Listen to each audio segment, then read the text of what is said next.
have our very first poet on the show. Her name is Miss Francesca Collins, and she's here from Baltimore. And we're going to be discussing her poem titled Too Deep for You to Understand. I've had the chance to read this poem over and over again, and it is very interesting and deep as well. And so we're going to be talking about it too, talking with Francesca as far as how did she, come up with her concept about the poem. And we're going to make this a very exciting episode as this is our very first poet. So Francesca, welcome to Page One today. How are you? I'm great. Thanks for having me. Thank you for joining me. So your poem, Too Deep for You to Understand. So before I go into it, let's talk about that title. Too deep for you to understand. How did it come about, and what are you trying to say behind it?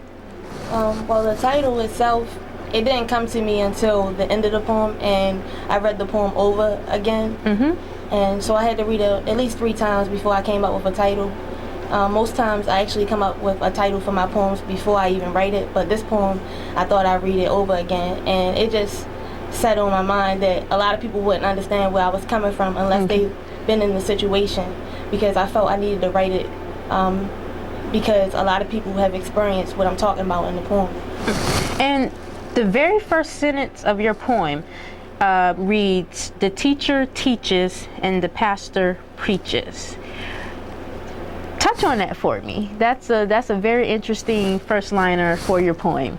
I would say, like, the first line of the poem, I was just actually walking around my job when I wrote the poem. So I was walking around and I was just thinking about how I was dissatisfied with my work environment and how I felt that I should move on to a new work environment. And as far as like the teacher teaches, I was just thinking about what I really wanted to do and where I really was at the time. Okay. As far as the preacher preaches, I thought about at the time going to church and my pastor telling me, you need to find new fruit to work on, friend. Like, find what you really want to do and work on what you really want to do, because you're not comfortable where you really are. And I can tell by speaking to your parents, because we all go to the same church. So my pastor was telling me that I needed to do something different. So at the time, I thought I'd speak on that. Okay, and what sparked you to make that the very first line of your poem? As a matter of fact, most of my poems rhyme, so I thought the rhyme scheme went together, and I thought my thoughts at the time really evoked the first lines of that poem. So I just wanted everybody to be able to understand that the first lines of the poem flow with the rest of the poem. So once I went back and read the first lines, that's what made me feel comfortable with those being the first lines. So as you were writing, the very first couple of words to your poem, Too Deep for You to Understand. So what type of tone were you aiming to set?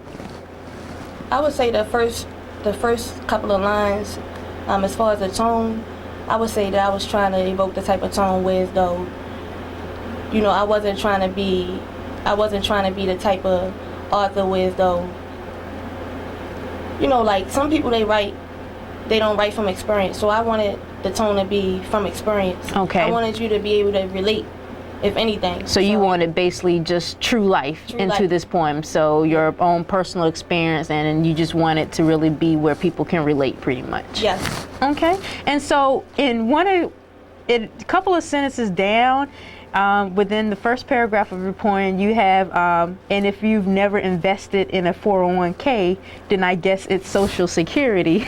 And I thought that was very interesting. So where did that come about with, never invested in 401k, and so automatically Social Security? As far as that line goes, a lot of the young people that I work with, they don't even know what a 401k is. Okay. For our generation, I'm 27. For our generation, you say 401k, they're like, what are you speaking of? Exactly. So a lot of people don't know about investments, period. As far as my age group goes, we don't know about investments. We don't understand how important it is to even invest your time and money into something bigger than what you are. So I say, so then I guess it's Social Security, because that's guaranteed. But in the same sense, that's not even guaranteed. Exactly. Because they're saying for our generation, by the time we're 62 plus, they won't even have Social Security to offer us. So that's why I was being kind of sarcastic when I really wrote that, because when I deliver the poem, the tone that I use, you'll get the hint that I'm trying to be sarcastic, but what I'm really saying is really true. It's really true statements. So speaking of, I know you said you also there was some sarcasm within this. Right. What other type of emotions, like as you were beginning to, write your poem and the words were just flowing to you, so what type of emotion were you feeling as you were writing this? Was it emotions coming from just thinking about your personal experience putting it into this poem, or just emotions where you want to inspire someone? You want to touch a little bit on that? As far as the type of emotions that I had, I was like in between. So I was feeling good that day at work, actually. Okay. But I felt as though I should be growing through the company that I was working for at the time. Okay. So I felt as though, they overlooked my work ethic, and I wasn't progressing as far as like, new positions go. So I felt as though I was going at a standstill as far as like me and my position with the company. So I decided that I would open up and I would write something about myself and about my coworkers, because a lot of my coworkers was feeling the same way that I was feeling at the time too. So I just started putting it together, and it all came together, and I actually shared it with some of the coworkers that I felt the same way with me that same day. I shared it with them. They was like, man, that's awesome, like but they actually felt like that I should go out and I should share that poem a lot with a lot of people. So that's the type of emotion that I had. I felt as though I should, feel comfortable with myself. So would you say venting in a kind of way too? Yeah, it was like venting at the same time. At the same time? I was venting, but I was venting in a good manner. Way. Yeah. Okay. And we're going to touch on another sentence where you says, because I don't want y'all to just be reading me, but I'm the only one feeding me. Right. But before we go deep into that line, we're going to take a quick break, okay? And we'll be right back.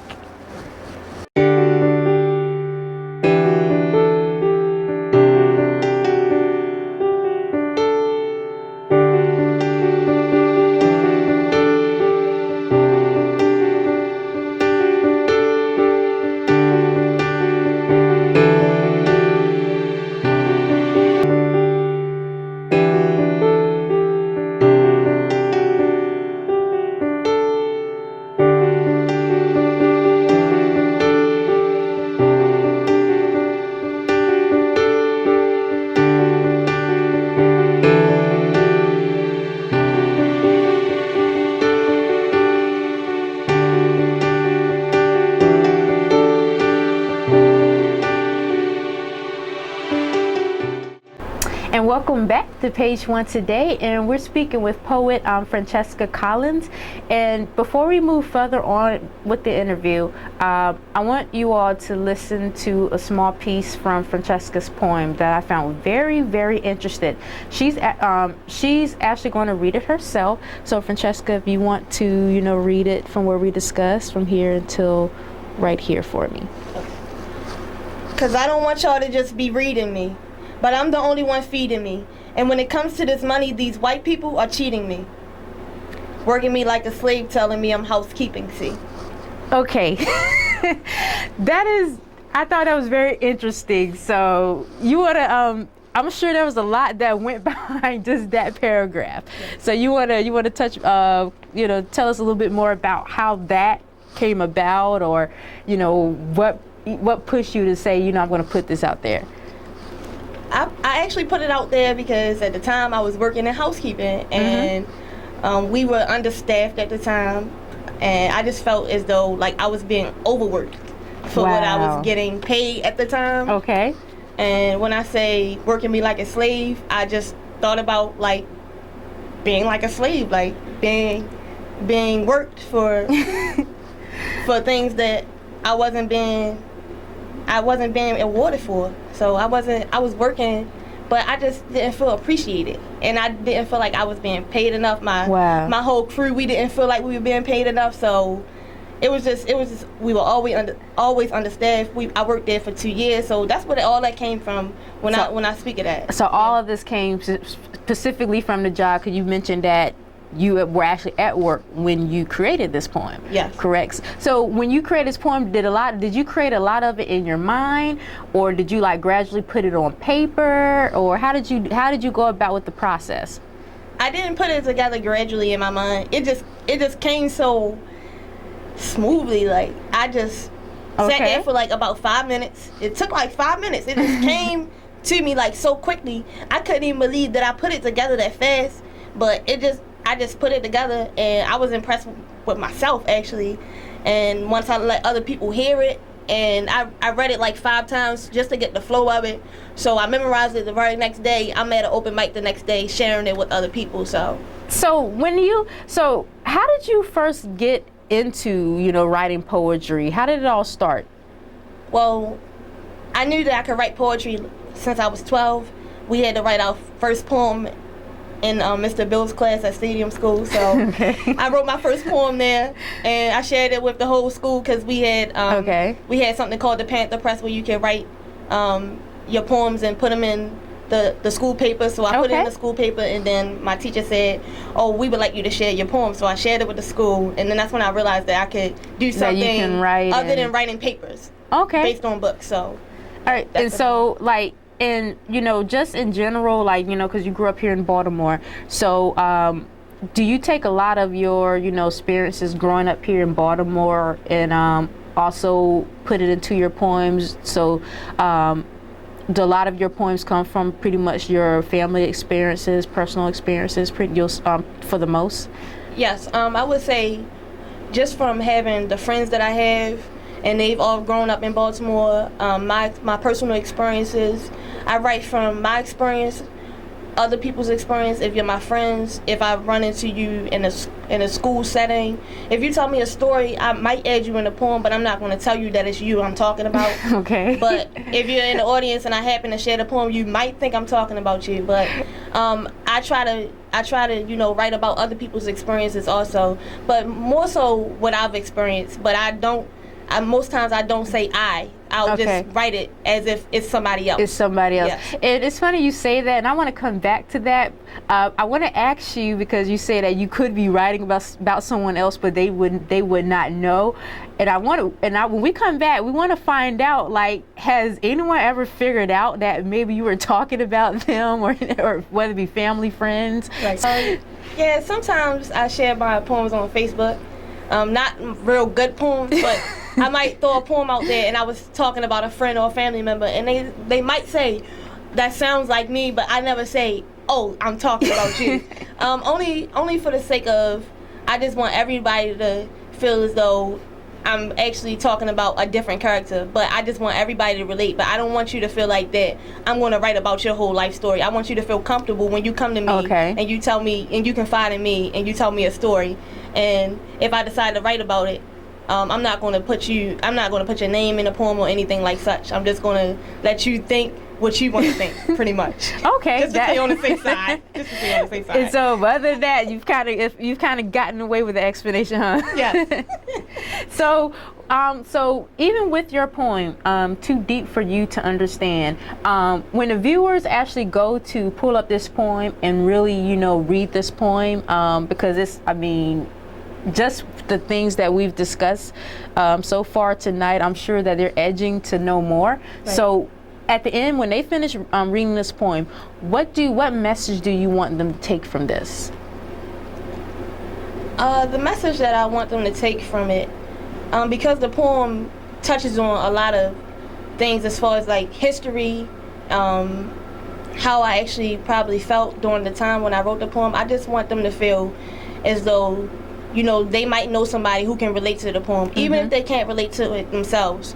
I don't want the audience to feel intimidated by my words or anything, and I don't want them to feel that I'm going towards a specific audience when I went to write the poem. It's for everybody, because everybody's experienced feeling some type of way in the work world, whether you started from the top of the company and you're still at the top of the company. You always felt some way Exactly. as far as the work world goes, because no day at work is perfect. Exactly. So it's always going to be a challenge wherever you work. So I want everybody to feel comfortable when they go to read the poem. It's not for a specific audience. It's more so for the adult audience. Okay. But it's not aiming towards any specific race or anything like such. So just basically anyone that's, experienced that, where they feel like they're not getting nowhere, or they feel like, they deserve better. Right. You want them to relate, that's what you want them to take away from this poem. Yes. Okay.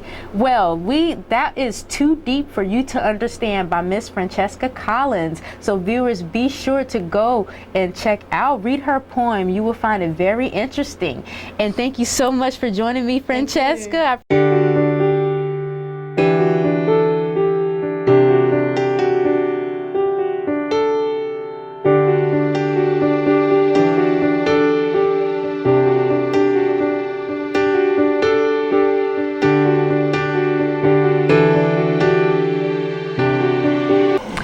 Welcome back, everyone, and today we're talking with author Mr. Andrew Gray, who's the author of The Last Coming. So, Andrew, thank you for joining me today. Oh, thank you for having me. I'm doing fine. It's a pleasure to be here. Yeah, so we're going to talk about the first page of your book, The Last Coming. Yes. So before I get into the first page of your first chapter, The Last Coming, I wanted to ask you, how did that name come about, The Last Coming? Well, basically, it all started about I had a dream. Okay. Yeah. So, I mean, it's crazy, I was going through a divorce, I was going through something in my life. So that's when I actually started writing. Oh, okay. So I had a dream, about this beast. Okay. And, and it was like a nightmare. Wow. And then, from when I had a dream, I just got up. And, next morning, I'm going to write about the dream. So I was I was thinking about what's the proper name for this, okay. And I was thinking about the dream and what I had, and I said, okay, I'll think about the beast and, the Bible, and I was like, The Last Coming would be the appropriate name. Appropriate name. Yeah, okay. Yes. So would you say that, The Last Coming is pretty much based on a lot of, I guess, your personal experience, you will say? Or, a little bit of it? It's a little bit of my experience, and, a little bit of from reading the Bible and things like that, Okay. So that's where, get us some more information from, and some of my ideas came from there. Okay. And I'm going to actually read the first sentence of your book, but before I do, with The Last Coming, as you were writing your first chapter, the first couple of words, what type of tone were you aiming for? Were you trying to set? Well, I was trying to set the story, let people know, I was trying to set the story how to begin the story, telling people about the main character, okay. And and what, I was trying to set the base of the story in the first chapter, what the story, what the book was going to be about, basically. Yes. All right, and I'm actually going to read the first sentence, and it actually says, on April 15th, 2007, around 1:30 a.m., Peter had a dream. In the dream, the sky turned black. Everywhere was pitch black. He saw a sign coming down from the sky, and a hand stretching down, and the sign said, Last Coming.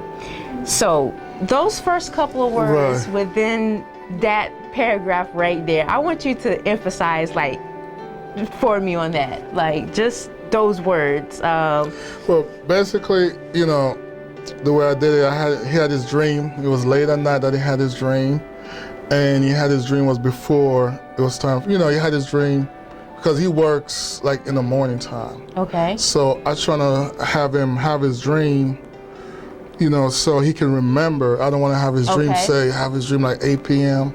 and then, he can get up. So I want to have his dream close to where the time when the incident actually took place, so it'll be fresh in his memory.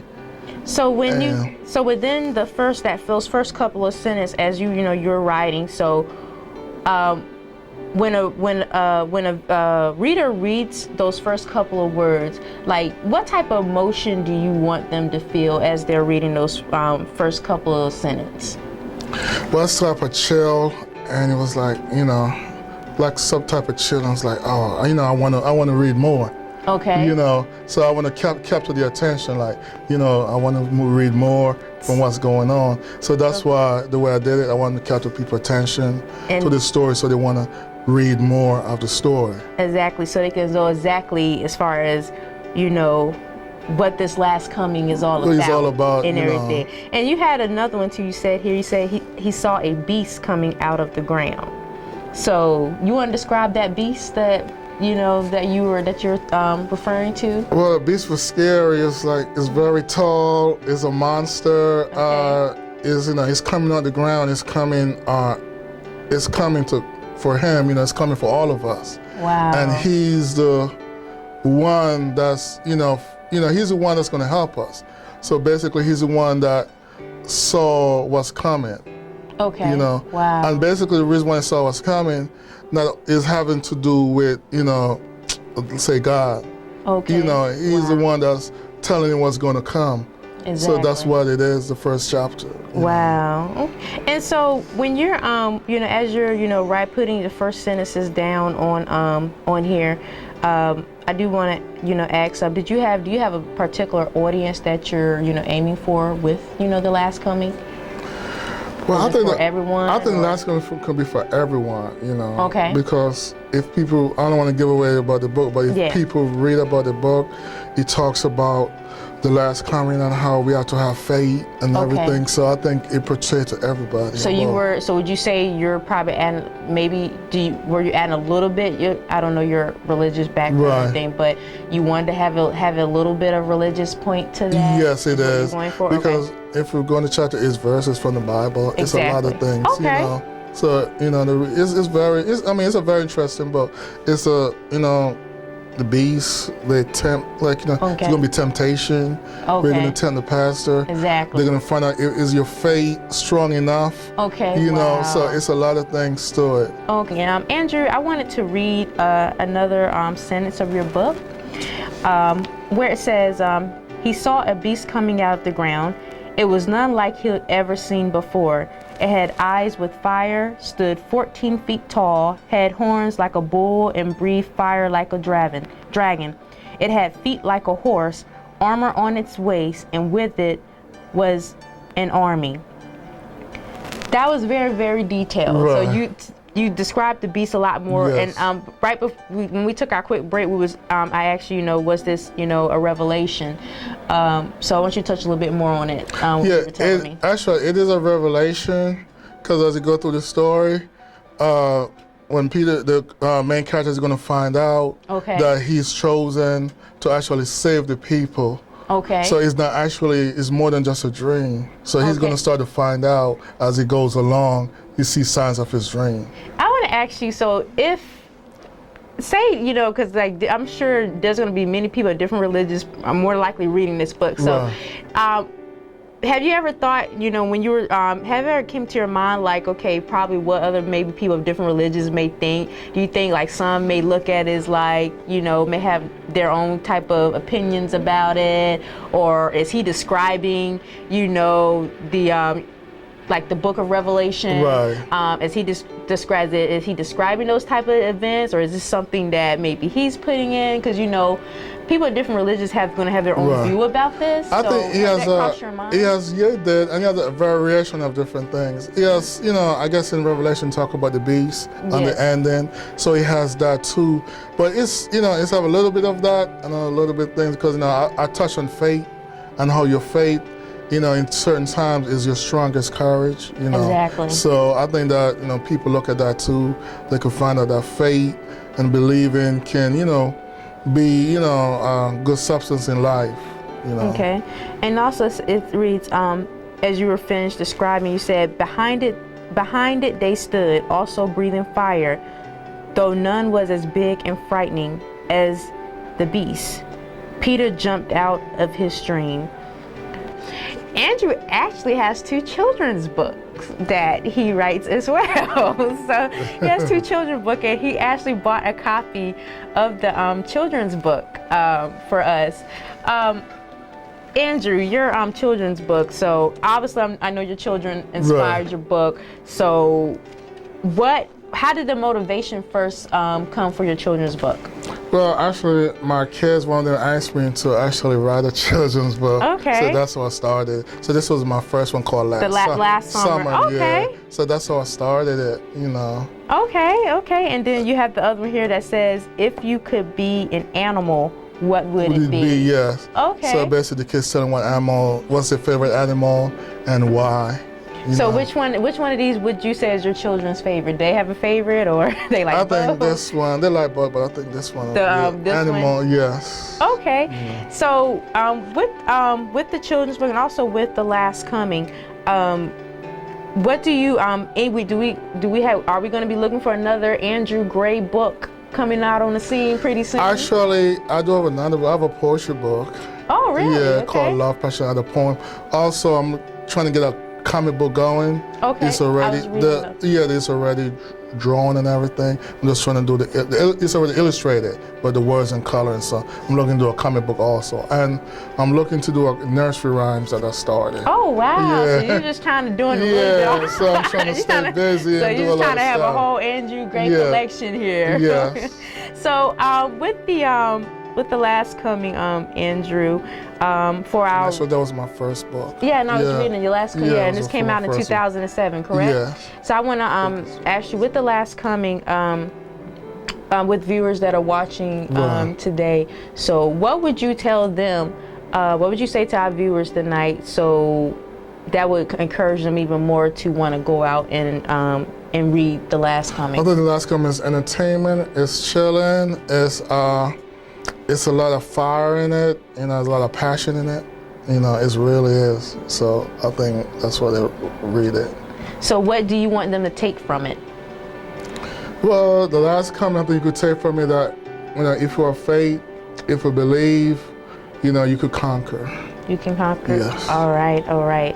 And so, Andrew, I just want to say I want to, thank you again for, joining me here tonight on Page One today. And this is Andrew Gray with The Last Coming. So viewers, be sure to read The Last Coming. Very, very interesting book by Mr. Andrew Gray. And with that said, Andrew, thank you again for joining me. Thank you for having me. I appreciate it. All right, and we look forward to speaking with you again. Yeah. All right, and this concludes this edition of Page One today. We'll see you guys next time.